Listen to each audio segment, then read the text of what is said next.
Isu pemakzulan terhadap Presiden Jokowi muncul ke publik dan menjadi sorotan. Meski ide ini dianggap mustahil lantaran pemilu akan digelar 1 bulan lagi. Namun sejumlah pihak saling mencurigai siapa yang ada di balik isu pemakzulan ini.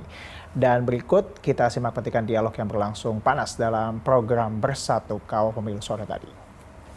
Pak Habib, kalau dari 01 mengatakan bukan agenda kami, jadi agenda siapa sebenarnya? Kalau di cuitan dari Prof. Jimli mengatakan ini adalah upaya atau wacana yang digulirkan oleh pendukung paslon yang takut kalah. Dari TKN melihatnya seperti apa? Ya, masuk akal yang disampaikan oleh Prof. Jimli ya, karena memang ada fenomena, ada bagian dari kekuasaan yang dahulu berkuasa secara curang, ya, sekarang takut kehilangan kekuasaannya. Nah, orang-orang seperti ini ya yang takut kehilangan kekuasaan membangun opini dengan prejudice seperti apa yang dahulu mungkin mereka lakukan, merebut kekuasaan dengan curang. Nah, itu yang coba dibangun-bangun. Tapi kan nggak bisa kalau mengacu pada statementnya Mas Bambang Pacul, Pak Jokowi itu kan dipercaya oleh publik, ya, dan sangat dipercaya. Jadi kalau ngomong isi pemakzulan menyerang Pak Jokowi, ya, justru akan kontraproduktif. Isu ini tentu akan berhadapan-hadapan dengan emosi rakyat. Ya, rakyat pasti marah. Nah, sehingga presiden juga tetap punya hak politik, tetap bisa mendukung salah satu calon. Bahkan konstitusi kita mengatur presiden bisa maju kembali sebagai calon incumbent.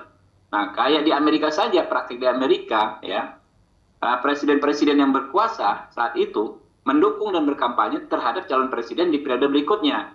Itu hal yang biasa sepanjang tidak ada yang namanya abuse of power. Nah, sekarang ini kan narasi itu yang dibangun secara sesat. Bahwa Presiden Jokowi harus netral, nggak boleh ngomong politik, nggak boleh dan lain sebagainya. Tanpa pembuktian adanya fakta Presiden menggunakan kekuasaannya untuk membuat kebijakan yang merugikan atau menguntungkan salah satu calon. Itu kan nggak pernah ada. Yang ada cuma gara-gara ngomong satu kalimat, dua kalimat diserang dengan isu yang seperti ini. Dan ini kan nyambung.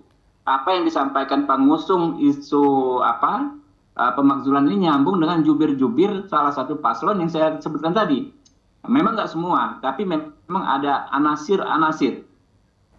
Baik, saya lihat Mas Ciko dari tadi sudah senyum-senyum nih. Mungkin karena sesama dari PDIP, ada tanggapan dari internal PDIP sendiri melihat kader terbaiknya ini meminjam istilah yang pernah digunakan Bu Mega.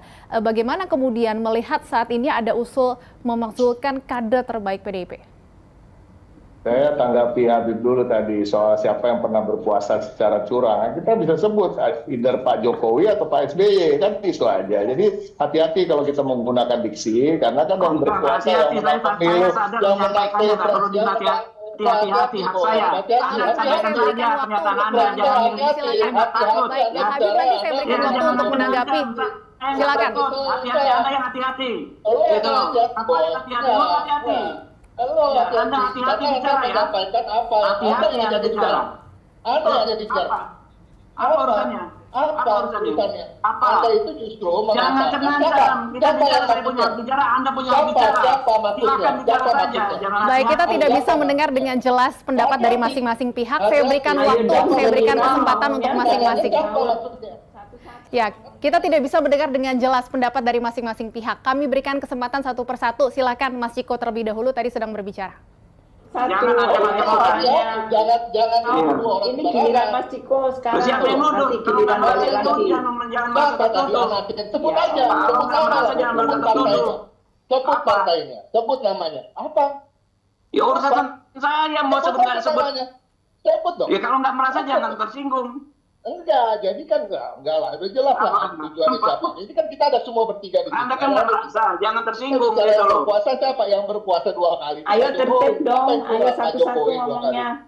Janganlah, udah lah, kita bicara baik-baik aja. Jadi gini, intinya itu tadi yang disampaikan Habib itu kan, intinya siapa yang berkuasa 2 kali.